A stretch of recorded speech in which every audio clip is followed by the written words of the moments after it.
On the 15th of November, 655, 400 years before the Battle of Hastings, on the banks of a river in Yorkshire, a bloody battle was fought in Anglo-Saxon England. And in this battle, just like at Hastings, a mighty warrior king met his death.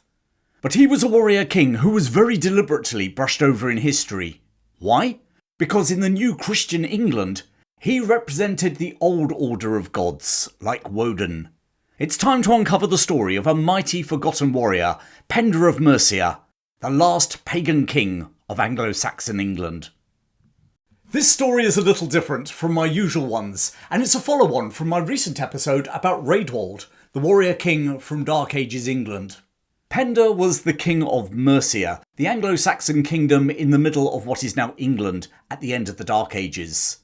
The Dark Ages was the period from when the Romans left Britain in the early 400s to the arrival or re-arrival of Christianity over 200 years later.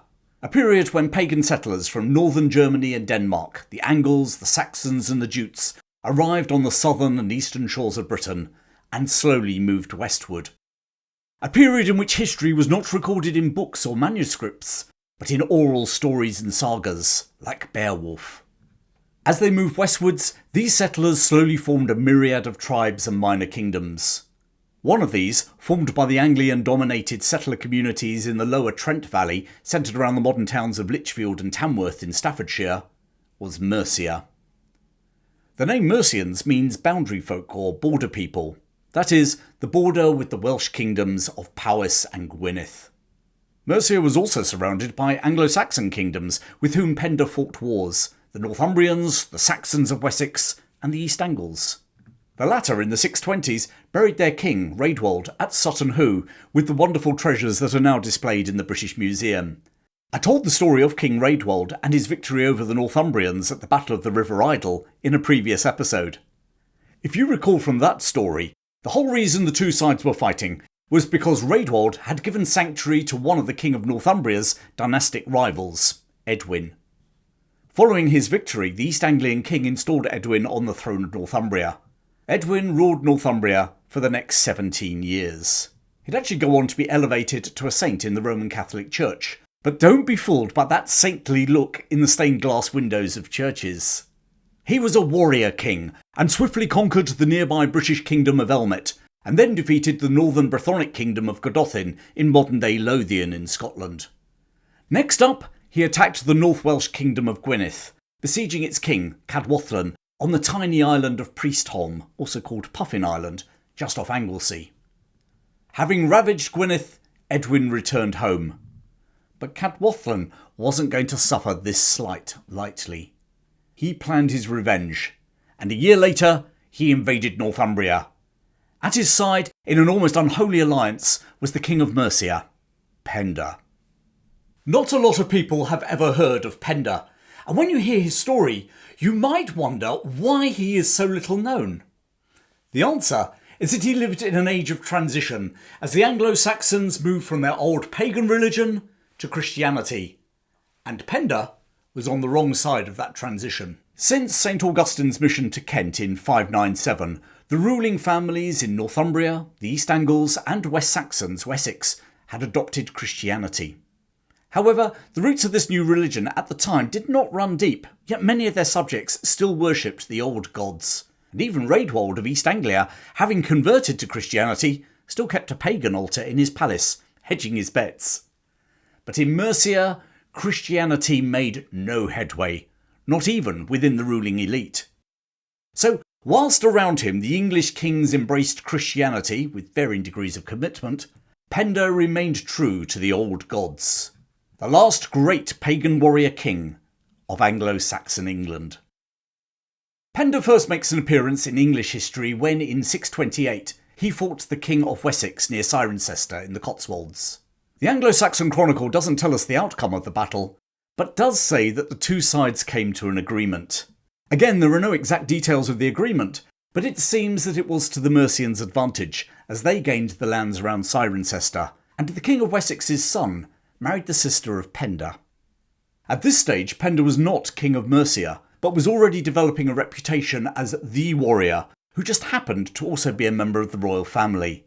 By the time of his next big military adventure, He was being called king, so historians think he was on the throne by 632. The following year he joined forces in an almost unholy alliance with the King of Gwynedd, Cadwallon, against Edwin of Northumbria. Unholy as far as later Anglo-Saxon monks writing this history were concerned, for two reasons. Firstly, here was the Anglo-Saxon kingdom of Mercia, siding with their traditional foes, the Britons, against another Anglo-Saxon kingdom. Unholy for a second reason too.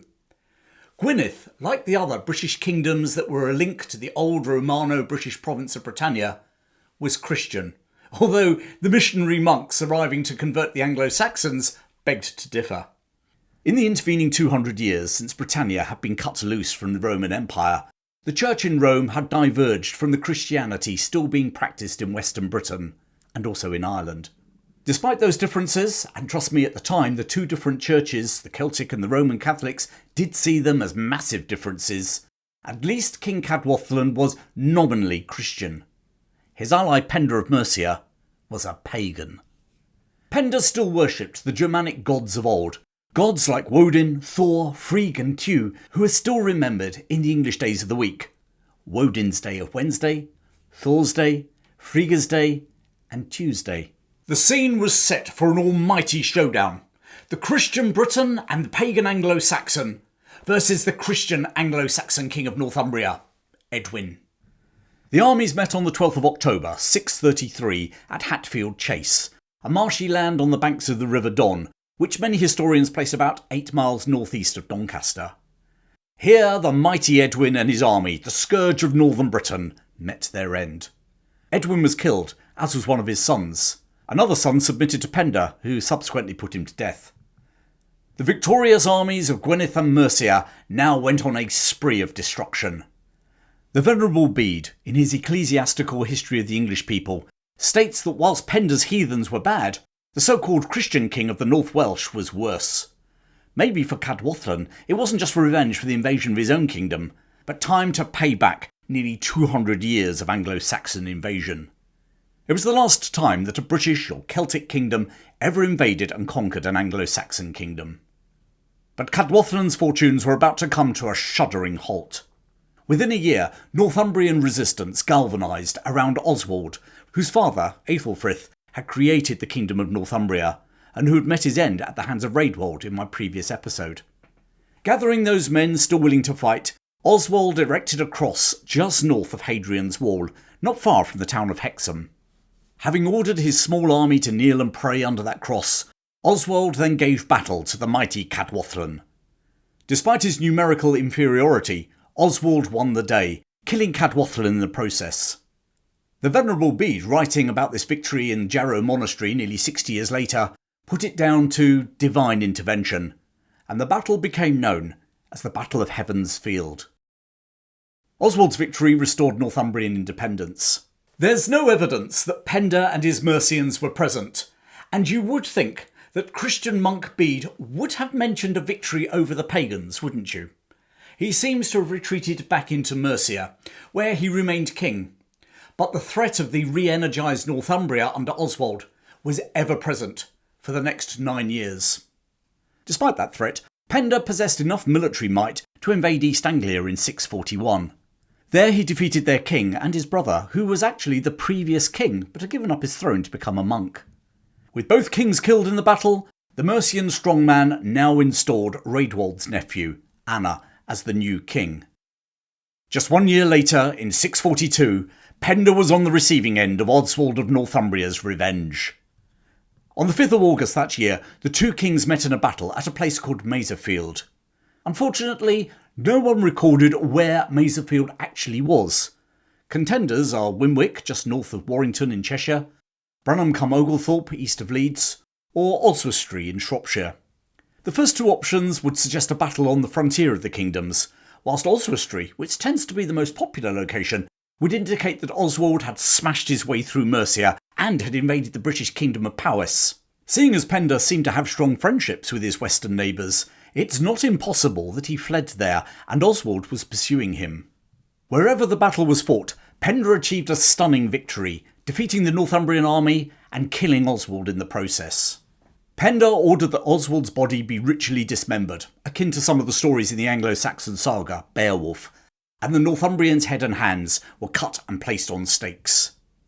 Glorified by Bede as a Christian martyr who died at pagan hands, Oswald would soon become one of the great saints of the Middle Ages, and miracles were said to occur at the site where he had fallen, wherever that actually was. It's interesting to note that Penda himself was not anti-Christian, something that even Bede acknowledged. The monk at his monastery in Jarrow in Northumbria wrote that Penda allowed preaching to those who wished to listen in his kingdom. It was the religious hypocrisy that aroused his deepest contempt.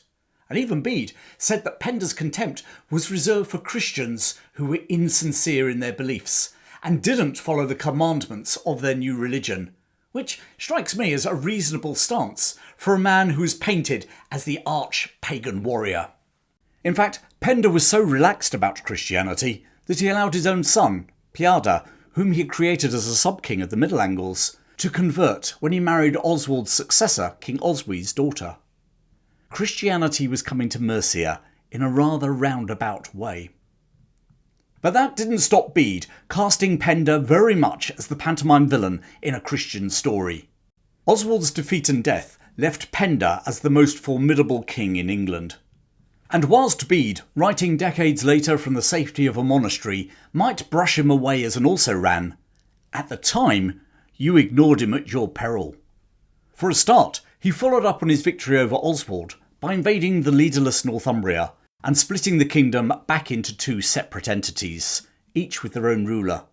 One of these, Oswy, would reunite the kingdom, and it was his daughter that married Penda's son. Having dispatched 2 Christian kings of Northumbria and 2 Christian kings of East Anglia, Penda was the warrior of his age, and there was more to come. In 645, Penda moved south. Do you remember that following the Battle of Cirencester, way back in 628, the future king of Wessex had married Penda's sister? Well, that brother-in-law, Cenwalh, was now king of Wessex. But unlike his father, he decided that the new Christian religion was not for him and readopted the gods of old. So you might be thinking that pagan Penda would be happy with this turn of events. Well, no, because Cenwalh seemed to have adopted the policy of out with the old and in with the new. And one of the old things he decided to cast off alongside Christianity was his wife, Penda's sister. Can you guess what might happen next? With his sister betrayed by her husband, who by the way had chosen a new wife, Penda invaded Wessex. Cenwalh was forced to flee his kingdom, and for the next 3 years he lived in East Anglia under the protection of King Anna. Yes, that would be the King Anna whom Penda had installed on the throne. So you might want to pop down to the bookmakers and place a bet on how you think this one's going to end too. Well, after 3 years, Cenwalh, who seems to have seen the error of his ways and reconverted to Christianity, returned to his throne in Wessex.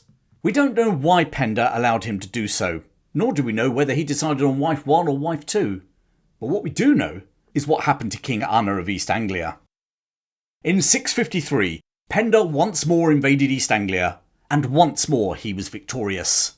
At the Battle of Bullcamp near Blythburgh in Suffolk, the Anglo-Saxon Chronicle tells us that Anna was killed. Penda now placed another more malleable member of the East Anglian royal family on the throne. In fact, this new king would accompany him on his next and final dramatic military venture. By now, Penda was an old man, or certainly by the standards of the time, but still at the height of his power. He'd forged Mercia into a strong kingdom, defeated 2 kings of Northumbria, 3 kings of East Anglia, and the king of Wessex. In the summer of 655, he once more invaded Northumbria. We don't know the size of his army, but Bede claimed it was 30 times the size of King Oswy of Northumbria's. Bede also recorded that Penda was accompanied by 30 royal leaders, or earls, as well as the new king of East Anglia, and Cadfael, the king of Gwynedd in North Wales. So it was no half-hearted invasion. Interestingly, he was also accompanied by Oswald's son, who acted as his scout. So once more we see Penda breaking down that traditional Anglo-Saxon versus Briton and Christian versus pagan narratives. His army harried their way through Oswy's kingdom all the way to the Firth of Forth, and there he besieged Oswy at a fortress which some historians think could have been at Stirling. Oswald sued for peace, and Penda demanded a huge tribute of royal treasure and other gifts. Bede later claimed that Oswald refused to pay the price demanded by Penda. However, that suits his narrative, both as a good Christian king and fellow Northumbrian, and in light of what would happen next, especially as Welsh tradition says that that treasure was paid. With the winter coming on and the Northumbrians humbled, Penda allowed his army to disperse and started to head home. It was a fatal decision. Cadfael departed with his Welsh warriors, and as Penda with the rest of his army made their way south, they reached a river which, thanks to the winter rains, was in flood on the 15th of November, 655. Bede called the river the Winwaed. No one is exactly sure where it was, but most modern historians believe it was somewhere near modern-day Leeds. And there, as they struggled to cross the Winwaed, they were ambushed by Oswald. In the ensuing battle, it was the Mercians' turn to be defeated. Many of their army drowned in the flooded river. The King of East Anglia was killed, and so was mighty Penda. Oswald, whose daughter, don't forget, was married to Penda's son, ordered his head to be cut off and stuck on a pole. It was a massive reversal in fortunes. In the aftermath, the Northumbrians occupied Mercia, or rather the northern part of the kingdom. Penda's son, Penda, was allowed to remain as king of the Middle Angles. After all, he was married to Oswald's daughter. Within 3 years, Penda had been assassinated, and his Northumbrian wife seems to have been the culprit. Now, whether this was a cunning plan by Oswald to seize those lands, a matrimonial tiff, or an anti-Northumbrian resistance, we really don't know. What we do know is that within 3 years of the death of Penda, 3 Mercian ealdormen had produced another one of his sons, Wulfhere, whom they'd hidden from the invaders, to lead a rising against the Northumbrians. This rising swiftly re-established Mercian independence, including those Middle Angles. The only saving grace for the venerable Bede was that Wulfhere, who now became King of Mercia, was a Christian. With the passing of Penda, a door closed between the old world of the Dark Age Anglo-Saxons and a new Christian England. Penda, his story and his achievements were written out of history by Bede and the subsequent monks of the brave new Christian world. And here our story might have ended, except for an incredible discovery in 2009. 2 metal detectorists discovered a hoard of treasure in a field near Hammerwich in Staffordshire. Now on display in Stoke-on-Trent and Birmingham, the Staffordshire Hoard includes no fewer than 5 kilograms, 11 pounds of gold war gear, including fittings from over 100 swords and fragments from an incredible helmet, which has actually been reconstructed and is on display at the Potteries Museum in Stoke-on-Trent. Also included are religious artefacts including gold crosses. Interestingly, there are no objects associated with women. Carbon dating has placed the objects of the hoard to between 650 and 675, the time of Penda. Much of the artwork and designs were Northumbrian. So what was this treasure doing so far from home? Could it possibly be that despite Bede's claims to the contrary, King Oswald did pay Penda for peace? The fact that the hoard is exclusively war gear and religious artefacts would fit with a garrison of Northumbrian noblemen and warriors surrendering what they had, wouldn't it? Which also leads to another tantalising possibility, that if that is the case, then Oswald went back on his word by attacking Penda at the Winwaed. But of course, a pagan, double-crossed by a good Christian king, wouldn't fit the narrative of Bede and those monks writing after him. And as they say, history is written by the victors. And so Penda is merely a footnote in the story of Anglo-Saxon England. You do have to wonder, however, how history would have told his story if he'd been a Christian. The man who formed the various tribes in the middle of what is now England into an enlarged kingdom of Mercia. The warrior of his age who defeated and killed 2 kings of Northumbria, 3 kings of East Anglia, and successfully invaded Wessex too. Penda, the last great pagan warrior king of Anglo-Saxon England. Well, I hope you enjoyed that story from the mists of England's early history. You can support the show by clicking on any of the links in the description, as well as giving me a like or writing a comment. Plenty more stories from British history coming your way, but in the meantime, thanks for joining me today. Keep well, and I'll see you again very soon.